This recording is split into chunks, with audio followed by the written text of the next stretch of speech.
Good morning, Malta and Gozo. This is Bonġu News on Tuesday, 18th April. A court decision on Monday has enabled turtle dove killing to legally go ahead. Judge Giovanni Grixti has rejected BirdLife Malta's application for an injunction seeking to prevent the opening of spring hunting for turtle dove. The conservation group's injunction had been provisionally upheld until the court decision was delivered on Monday morning. Yesterday's judgment means that the government can now issue a legal notice and officially open the spring hunting season for the turtle dove. Last week, BirdLife Malta said that illegal hunting for the vulnerable species was already in full swing.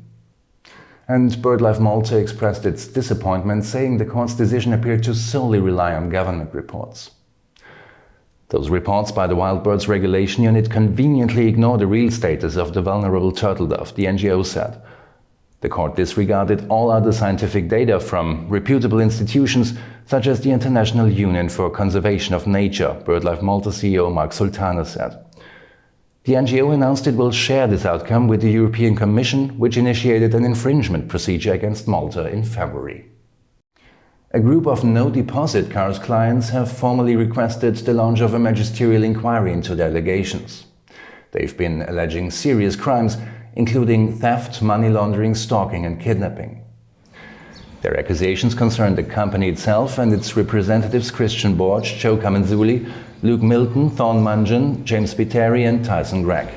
Two of the numerous allegations: 5 or 6 years ago, Luke Milton and Christian Borch engaged persons to kidnap a Maltese youth and force him to sign bills of exchange. And Christian Borch was regularly spotted in the airport car park, loading black bags full of cash into Tyson Gregg's car. The legal presumption is that these are and were monies derived from criminal activity or from the commission of a crime, the application states. The document calls for an immediate launch of a magisterial inquiry, adding that a number of witnesses are prepared to testify in court. Lawyers for Christian Borch's companies have always denied the allegations, calling them a mudslinging campaign. A parliamentary motion for an urgent debate on a public inquiry into the death of Jean Paul Sofia has been turned down by Speaker Anġlu Farrugia. Opposition leader Bernard Gregg filed the motion as Parliament resumed after Easter recess on Monday. The Speaker turned down the motion, saying that the matter must be urgent enough for a debate to be held there and then, in case it would be too late otherwise. Farrugia added there had been no recent developments to render the matter urgent enough for the sitting to be suspended for an immediate debate. Isabel Bonici, the mother of Jean Paul Sofia, urged MPs, ministers and Prime Minister Robert Abela outside Parliament to call a public inquiry. Abela told Bonici that no public inquiry was needed since a magisterial inquiry is being held, which he insisted to be sped up last week. He also referred to legal changes in the construction sector over the past month, which she said had not worked for her son, who died.